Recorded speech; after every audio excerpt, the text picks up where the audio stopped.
BBC4 collections, archive programmes chosen by experts. For this collection, Professor Alice Roberts has selected a range of programmes to celebrate Horizon's 50th anniversary.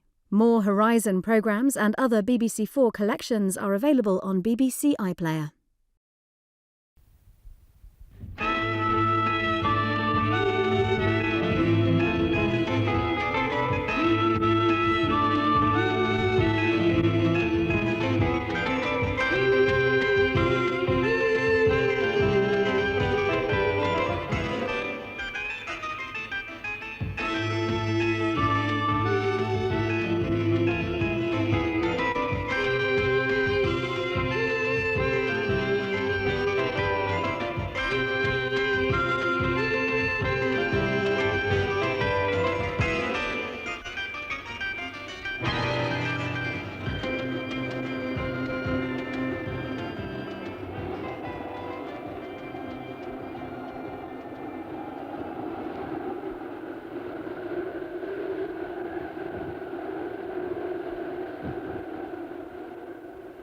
These are what we call geodesic radomes, and they are designed to protect very powerful and important apparatus from the great storms of nature. We think of structures as being something very powerful, but these are very delicate. We think of eggshells as being very delicate structures, and the eggshell is only 1/100th the diameter of the eggshell itself. These domes are 1/2 of that thickness. They're only 1/200th in their own diameter.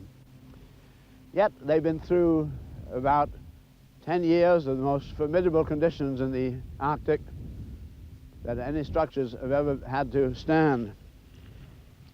But I'm not a dome salesman. I'm an explorer in structures. I'm interested in the fundamental principles by which nature holds her shapes together. Buckminster Fuller has a worldwide patent on his own way of holding shapes together. He is famous for his domes. They've made him $1 million. But at one time or another in the last 40 years, he's made front-page news as an architect, aviator, engineer, a sailor, a scientist, and a philosopher. But he is none of these by profession. He cannot be classified. He spans both the arts and the sciences in a way that few other men have done. Horizon aims to present science as an essential part of our 20th century culture, a continuing growth of thought that cannot be subdivided. So tonight, in this, our first monthly program, we explore this undivided, all-embracing world of Buckminster Fuller.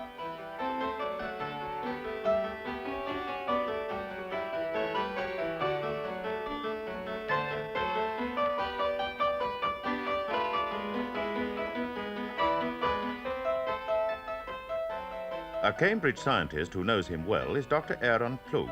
Dr. Klug has been working on the molecular structure of viruses for the last 10 years and first saw the relevance of Fuller's structures to his own work some 5 years ago. Well, since that time, I have followed Fuller's work much more closely, and I have found a lot about his early experiments. I mean, he's a kind of an experimental mathematician. He's found a lot of things for himself. And I think this is his great strength, because he has made domes and other kinds of things. I mean, he's made cars and houses of various kinds, houses that hang rather than stand on the ground. He's done all these things, I think, because he has never been content with an ideal description of things. He's always set himself the rather strange problems. How would I do this given these materials and so on? He hasn't started from the limitations of mathematics or algebra or conceived notions. And he has also rethought all these things in a rather unique way. Fuller's rethinking is certainly unique. As an experimental mathematician, he has had the satisfaction of seeing his experiments proved right. He explains some of the structural ideas that have been fundamental to his success to a group of students at the Architectural Association School in London. I'm here in England visiting some scientists I've just come from Africa, and I'm on my way immediately afterwards to India and around the world.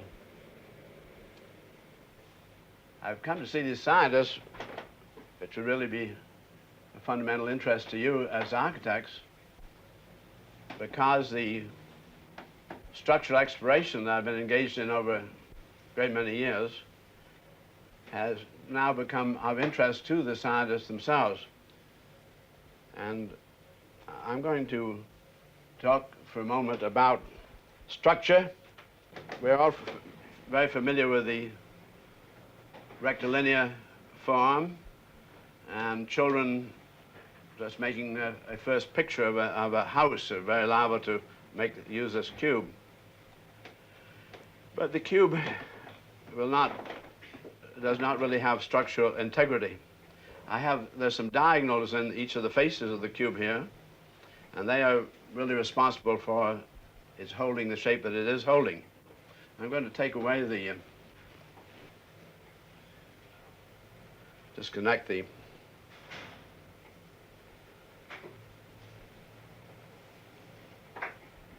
I'll take this away, and we find that our cube has no structural integrity whatsoever. So, but this has not lost its shape. This is what was giving the cube then its shape. It is our friend the tetrahedron, and a lot of people say, why do you use the word tetrahedron? Simply because it means a system that has 4 faces, tetrahedron. The Greeks then have one word where we need to say 4 faces, figure with 4 faces, so that they're more efficient than we are, so we might just as well use a nice efficient word. Now, if we try to make a shape, something you might say about shapes. Here are some energy actions in the universe. There are enormous numbers of energy actions in the universe. One of the things I've learned is that 2 actions can't go through the same point at the same time. It's like knitting needles like this. And it's very important to recognize that. And I found that the scientists I'm visiting here in England are now very excited by the realization that new axiom, that 2 lines of action can't go through the same point at the same time, is really beginning to prove very worthwhile. Because every architect and every engineer has assumed that if you can put a point on the paper and you run a great number of lines through that same point. In fact, all the geometries, Euclidean geometry, or the non-Euclidean geometries assume planes with points and lines going through the same points. But I've given myself a discipline which whatever I use in the way of tools must be experimentally derived. And when the mathematician says to me, I'm a very pure mathematician, and I have a line that hasn't any dimension, I ask him why he uses the word line. Because the word line is an experience. It's a word derived from experience. And I say, why, if you're so pure, can't you invent a new word that's so pure that means whatever you mean, that has something that has no dimension, no experience? He hasn't thought about that. But anyway, when we then become empirical, we say then that we find that 2 lines can't go through the same point. And on the cover of this month's Scientific American, you'll see a picture of the cloud chamber used by the nuclear physicists in bombarding the nucleus. And you read very recently about the discovery of omega minus. And what they do in the cloud chamber, bubble chamber, is to send in a very high-speed neutron or some other particle, and it suddenly collides with some other component, and then there is a parting of company, some angular resultants. And they're able to identify all the different nuclear components by the different kinds of angles that they take. Now, if 2 lines could go through the same point at the same time, then there would be no such interferences, there would be no such panels. Each one would just go through the other one, there'd be no breaking up in angles. So when we get down to the bubble chamber, we're getting down the very finest lines nature's ever made. And it actually is not a continuous straight line, it's a series of little bubbles. And it demonstrates very clearly that two actions can't go through the point at the same time. So that's why we have interferences and why we have reflection and refraction. And right, let's get two actions that get very close to each other. They get what we call critical proximity, the way the Earth is attracted to the moon. So you get a mass attraction. So once these two are attracted to each other that way, then we find that they could they'd be like a pair of scissors. They hinge together. Now we have an angle that is really an unstable kind of an angle, and what I would like to do is to have a stable angle so that I'll be able to have a persistent shape, and that's what I mean by a structure. So I find that I take a hold of this side of the angle, and the other side, these are levers, and the further I go away from that fulcrum, the less effort it takes to stabilize that angle. So having come to the very ends, we can take another action and let it cross here as a push-pull member. So with minimum effort, it stabilizes the opposite angle. So I find that triangle is a very extraordinary kind of device in that each side stabilizes the opposite angle with minimum effort. In other words, minimum effort is essential to the physicist because he finds that nature is always doing things with minimum effort. Now, we find then there are no other polygons that will do this. If I take out this, here's a square, we find it completely unstable, make more sides, this gets more and more, less and less stable. So that then the triangle is the only stable pattern, and now I'm going to want to do something which is, I'd like to develop then a local system that returns upon itself, that subdivides total universe into withinness and withoutness. And that is what I will then call a structural system. And in order to be able to have a withinness and withoutness, if I have two triangles hinged together like this, they simply come congruent. There's no inside and outside. It's too thin. So I find that the minimum subdivision of space is to have, say I have now two triangles. Again, it's like the hinge. I had a fulcrum before, now I have a hinge. So again, with minimum effort here, coming to the ends of the levers, I can stabilize that as opposite. So that becomes our friend, the tetrahedron. Unique then to the tetrahedron, to the system of omnitriangulated symmetrical systems is the fact that the minimum is with three triangles around each vertex. I can get 4 triangles around each vertex. And then we call this the octahedron. You just count by counting off the faces, 8 equilateral triangles. It's always 4. I can get 5 equilateral triangles around each vertex. And we call that the icosahedron. I can get 6 equilateral triangles around a common vertex, but they add up to 306 degrees. Therefore, it becomes a plane and goes to infinity and won't return upon itself. So it won't subdivide the universe locally into withinness and withoutness. So there are only 3 possible cases of omnitriangulated, omnisymmetrical, minimum effort shape stabilities. And that's tetrahedron, octahedron, and icosahedron. The shapes that fascinate Fuller, the tetrahedron, octahedron, and icosahedron, are 3 of the 5 regular Platonic solids. There can only be 5 solids with their faces, edges, and angles all absolutely alike, and this fact has always fascinated philosophers. Plato thought that the 4 elements, earth, air, fire, and water, had atoms of these shapes, and that the 5th represented the vaults of the heavens.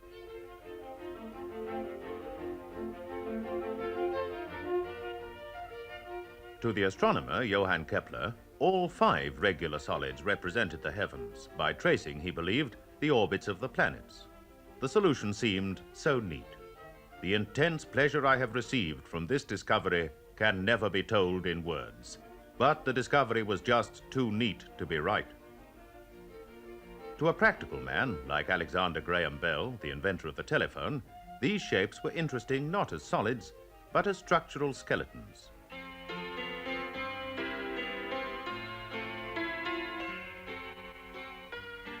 In 1889, he addressed the International Academy of Science in Washington. I have come to the clear realization of the fundamental importance of the skeleton of a tetrahedra as an element of the structure of a kite or flying machine.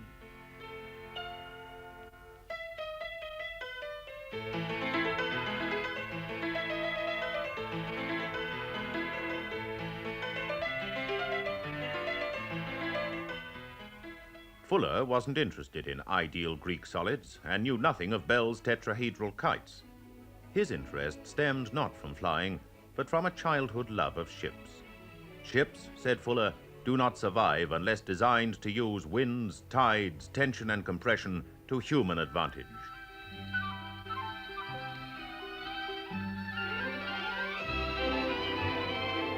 In 1928, Fuller used these tension principles to design a 10-deck apartment house, using lightweight alloys and hanging the decks from a huge central mast.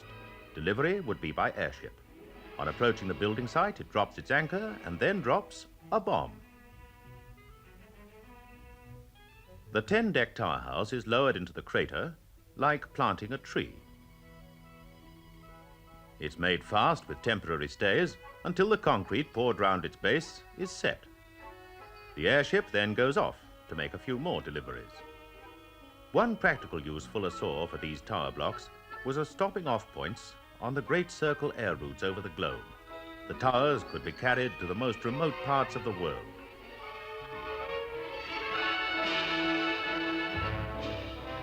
Using traditional building techniques was to Fuller quite absurd, but lightweight, mass-produced buildings would of no interest to the New York architects of the time.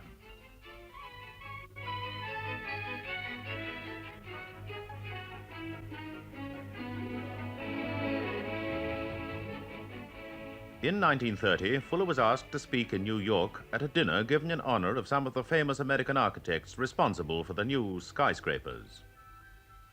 When I went to that dinner then, I knew that these other architects were famous. Everybody understood those big buildings, but what I was working on was quite invisible in 1930. When I stood up, I said, I'm working on the potential industrialization of the shelter industry, a time when the kind of industry that now goes into shipbuilding and aircraft building might be applied to the production of buildings for men which could be even light enough to fly. And I said, what buildings weigh is not thought of today. Everything in industry is done on performance per pound is not so in the world of architecture and building. Just to prove that, we're very fortunate to have these famous architects here. So I said to Ralph Walker, can you tell me what the telephone company building weighs? And he said, no. I said, could you tell me just roughly within 100,000 tons? No. He said, I could tell me within 1 million tons. And he said, well, he said, architects don't bother things like that. Then I tried each one of these famous architects, Ray Hood about his Daily News building and what the Rockefeller Center was going to weigh, what the Empire State and Chrysler building. None of them could answer it. So it was very clear that architects were not dealing in what buildings weigh. Therefore, they were not ratioing performance to the pounds, which is what you do in the development of ships for the sea and ships for the sky. And because of the high performance requirements of ships of the sea and ships of the sky, men are continually bringing in better alloys. The most advanced technology is brought to bear in that weaponry development in order to do more with less, to get the greatest hitting power, the greatest distance, in the shortest time, the least effort. I saw that over in that world of the advanced performance per pound, there might come a time when we could take the world's resources, which are serving only a very small percentage of humanity. By upping the performance per pound, we might be able to design a way of applying it to the home world where they were not considering performance per pound. And if we ever did, we might really be able to make the world's resources serve 100% of humanity at very high standards of living. When I sat down, Frank Lloyd Wright got up and he said, my young friend Buckminster is as good a designer as he's a bad speaker. And he felt this was very irrelevant to the other talking, but he made me his friend. From that time on, he always treated me as a friend and an expert on science. Frank Wright, in introducing me to his fellows at his Taliesin, said, I am an architect interested in science, and Buckminster is a scientist interested in architecture.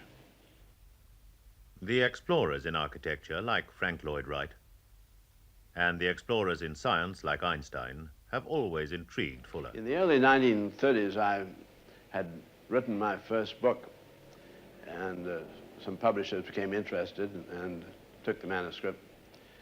And they wrote me a letter after a few months saying that some 3 chapters I'd written about Einstein made them feel that the book would have to be returned to me, because they said they'd looked looked up the list of all the men that understood Einstein. There were 9 people at that time were supposed to understand him. They said, you're not on the list. In fact, they said, you're not on any list. And I'd have to then tell you what my 3 chapters were. My first one was explain Einstein's philosophy and how this motivated his going into his mathematics, and I explained his mathematics and how it made, translated this into his famous equation. Then I said, the individual scientist leads science. Science paces technology. Technology paces industry, and industry paces everyday economics, so that in the end, what the advanced scientist does, if it's really very important, affects all world society. It's quite a long lag in it.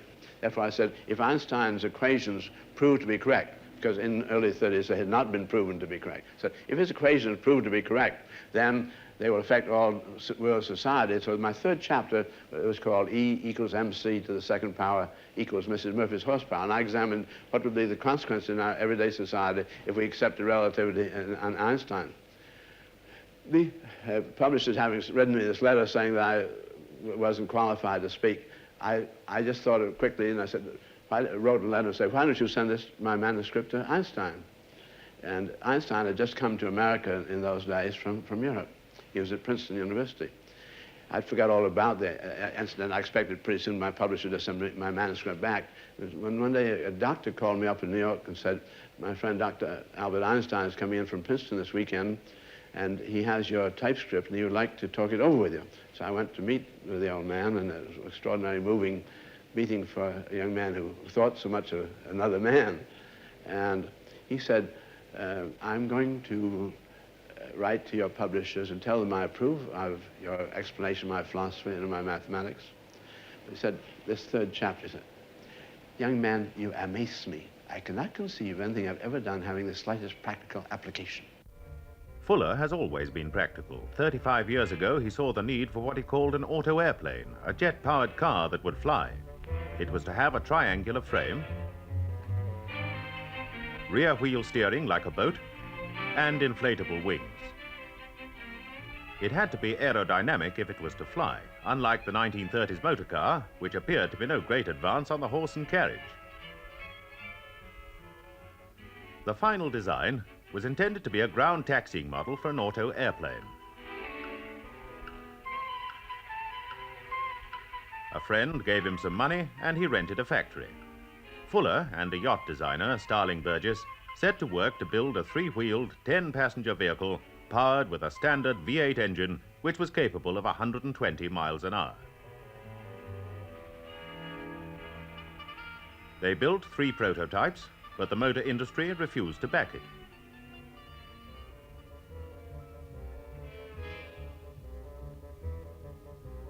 It was even refused space in the New York Motor Show of 1934.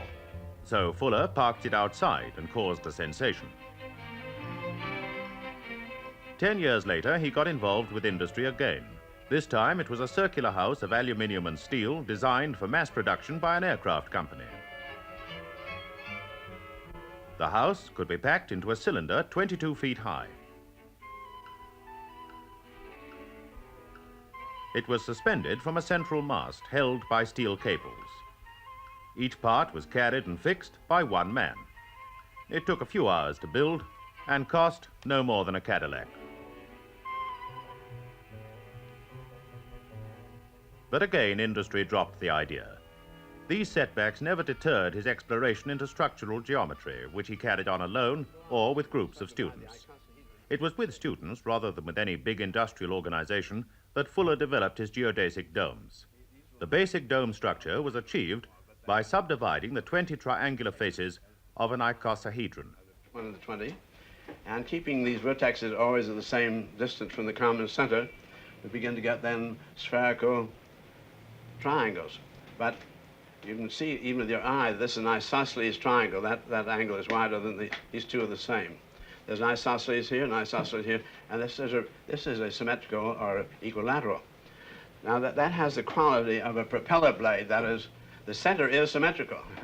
The terminals, there are 3 terminals in perfect balance with each other, and they are, even though they're asymmetrical, they become a dynamic balance, like the propeller blade going around, each blade being the same.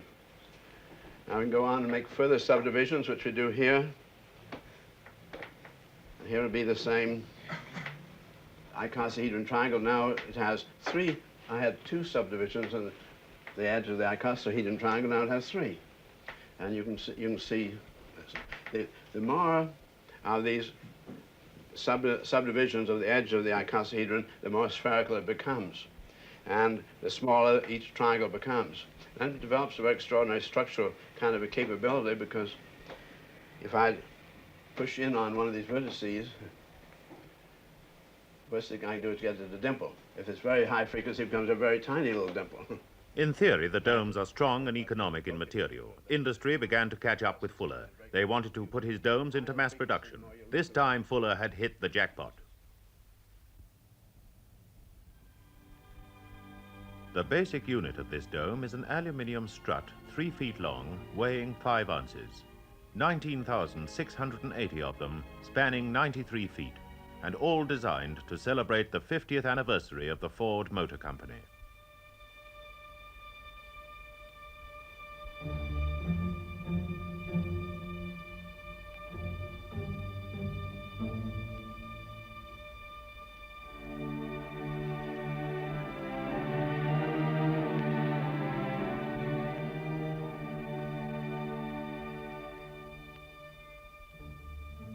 Like a spider's web, 250 feet in diameter, another dome rises.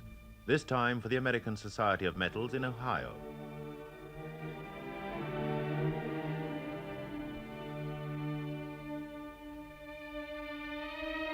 The domes went into mass production and began to spring up all over the world.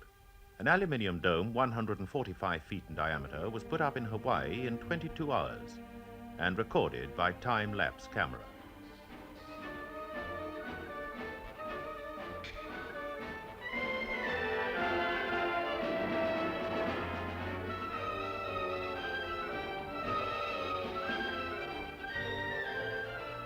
In 1956, Fuller found himself involved with the United States government and the Cold War. In 1956, the United States Department of Commerce was notified by the State Department that the British had found that in Kabul, Afghanistan, that the Russians and the Chinese and the Czechs and East Germans were spending a very large amount of money getting ready for a big exhibition at the Chechen Fair of Afghanistan, which is their great annual festival. And remembering that Afghanistan is bordered by Russia and China and India and Pakistan and so forth, it's a very extraordinary state. And the West was in there, but it was slipping out very fast, and the Russians were obviously courting them. We had no competitive exhibit. And the Department of Commerce was caught off balance. They didn't have any budget money for an exhibit, and no time, just 30 days were left. They came to me and asked if I could produce a geodesic dome within the 30 days, get it to Afghanistan in 30 days. They could only give me a very small amount of money to produce it, and we could only have one DC-4 to deliver it to Afghanistan, and send one engineer with it. That's all the weight would be permitted. The engineer arrived in Afghanistan, and he showed the Kabulians that were assigned to him to put it up. You put the blue to the blue, and the red to the red, and the green to the green. And the Kabulians didn't know what they were going to be, what they were putting together. It could have been a cube or any kind of a building, but suddenly they found they'd built a sphere. And the society tends to think of the people who put a structure up, the bricklayer or the carpenter, as being really responsible for that kind of structure, that the architect can ask him to various ways, but he's responsible for the structure. So the Kabulians, looking at their own Kabulians putting up a dome structure, said, "You're very good dome builders, aren't you?" So the Kabulians said, "Yeah, we're all right." And so they suddenly decided this was Afghan architecture because it had been put up by Afghans. It was simply a very large, new, modern unit of aluminum and plastic. And as a consequence, they fell in love with the dome. The exhibit inside was inconsequential. It was bouncing ball bearings and talking cow and things. And people didn't pay attention to that, but more than a quarter, more than the total inhabitants of Kabul showed up for the exhibit. And it became by far the most popular item in the fair, and way outperformed the Russians and the Chinese.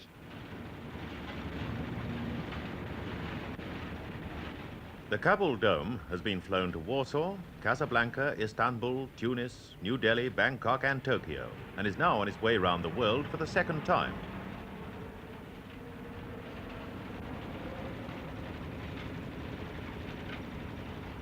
There are now over 4,000 of his domes dotting the Earth's surface, made of every material from metal to cardboard. But for Fuller, the success of his domes is merely one proof of his theories. What interests him now is the fact that his ideas have stimulated the thinking of many scientists. One of them is Dr. Aaron Kluk. In fact, the parallel between this and your dome is very close. I mean, it's fantastically close. They are based upon the same structure, although they realized in different ways. You have struts and tripods. We have rubber tubes and chemical bonds.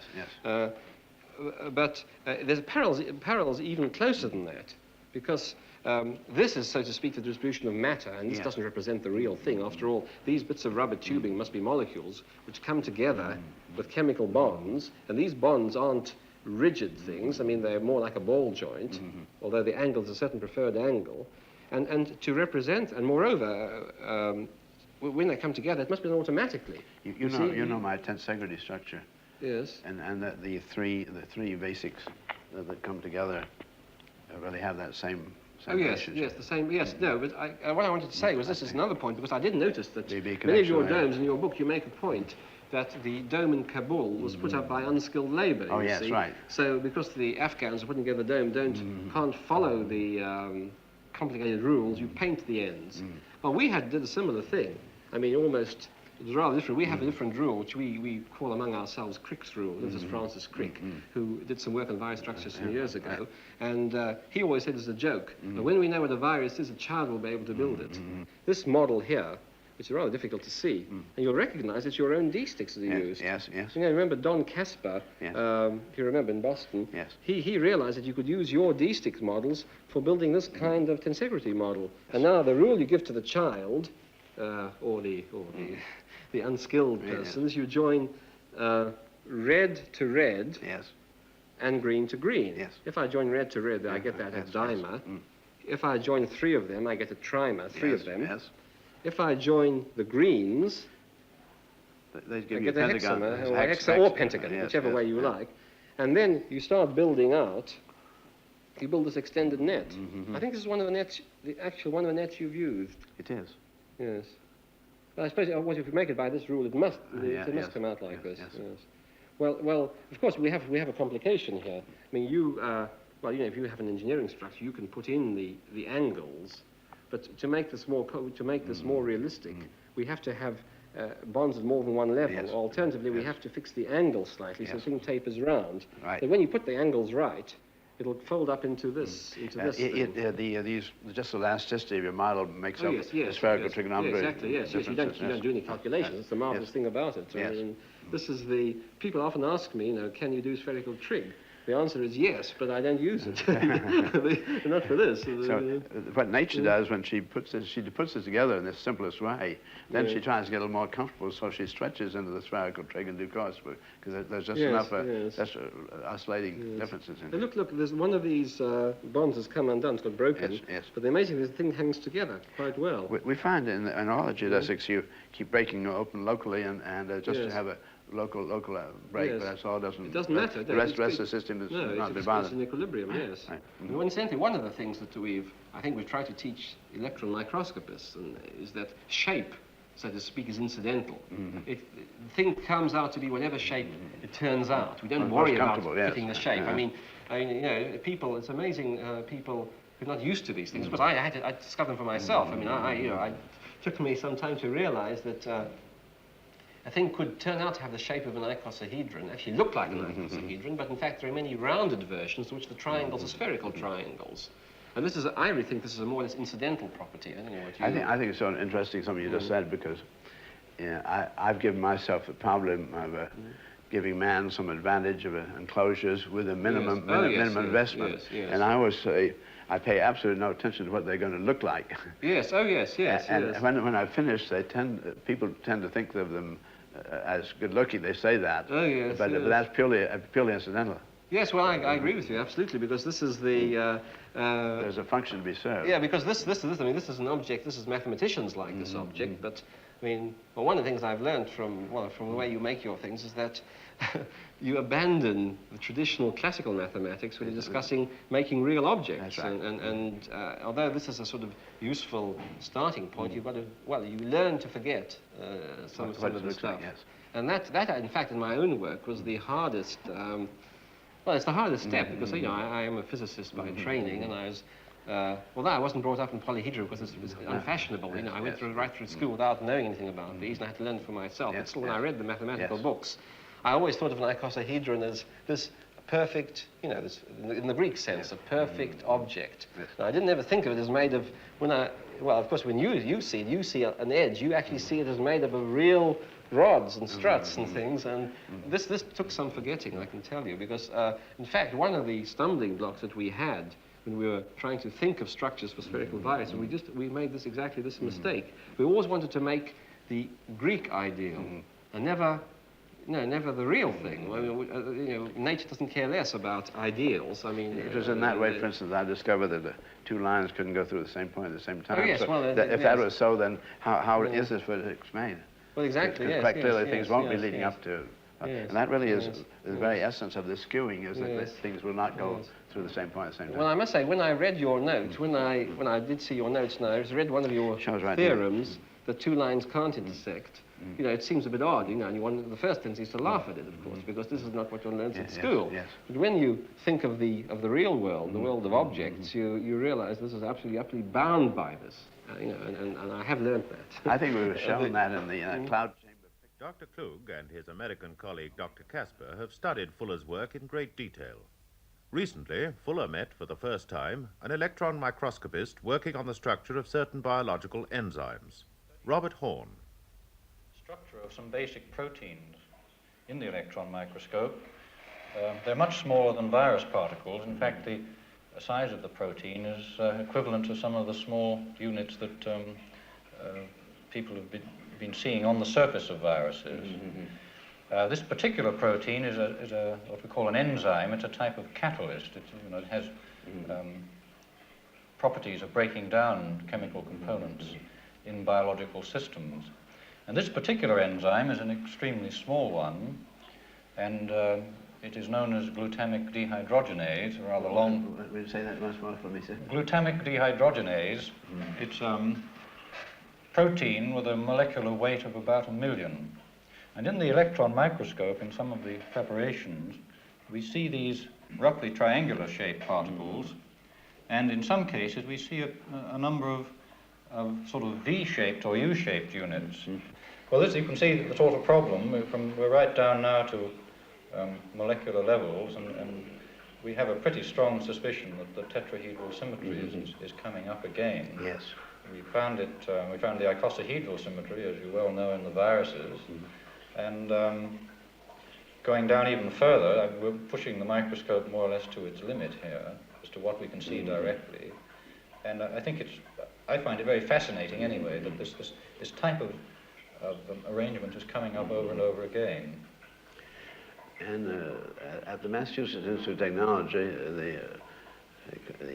a professor of crystallography confronted the computer with the question of what the coordinate system was. You know about this, Dr. Loeb, and the computer came back and said that nature in crystallography was really using 60-degree coordination instead of 90-degree coordination, which seems to be quite exciting because this brings us back to our tetrahedron. It's come back again. Yes. Yeah. I think there are a number of instances where we have this threefold symmetrical plan. But the thing I wanted to perhaps ask you as a matter of interest to creating order out of disorder like this is, what are the possible configurations? Could you build it perhaps of 3 or multiples of 3? Or are there other arrangements in the tetrahedron? You could, of course, do it with 6, the 6 edges of the tetrahedron. But, I find that you can do it very beautifully with 3. With 3? Yes. Now this is putting two units rather than 3 together. Two units, sir, which are, you can see this form. Yes. I call this an event. I call central line here, this is an action, this is a reaction, this is a resultant. Yes. They're necessary to all actions. There be reactions, resultants, and they do not occur in 180-degree planes or lines. There's always a precessional effect, so that this I'd call a negative event, and then there's a positive event, and those come together and give you a tetrahedron. Another tetrahedron. So we could in fact have a protein which is folded in this way, the angles being reasonably constant throughout. Yes. But it would have a positive and negative nature. Yes. For many of the scientists who have met Fuller, the experience has been rewarding.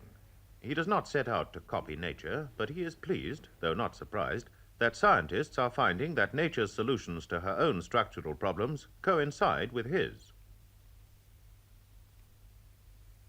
This ping-pong ball is quite translucent. You look at the light, you see the light coming through it. The only reason light can come through it is full of holes, simply as the holes are smaller than the human eye can see. So inasmuch as it's full of holes, it turns out to be all triangulated, and it is a geodesic structure. In the same way, then, we know that smaller and smaller things get to be, are also full of holes and are taking the most comfortable geodesic positions. Therefore, it becomes very interesting to get down, for instance, to the cornea of the human eye. Dr. von Hochstetter has been succeeded in staining the membrane of the human eye cornea, and we find that it too is very clearly a geodesic structure, a tensegrity geodesic structure. Then we get down much smaller still, down to the size of the little animals in the water called radiolaria, and we find again its structures are geodesic structures. They are also usually on the icosahedron, sometimes the octahedron, sometimes on the tetrahedron. Then we get, at the same level of those little animals, we have some little plants called the diatoms, or the algae. And this picture was taken with the electron microscope in the Max Planck Institute by Dr. Helmke. And you'll see it too is a geodesic structure. A microorganism has the same basic structure as his 2-mile diameter dome project over Manhattan. The same principles work on any scale.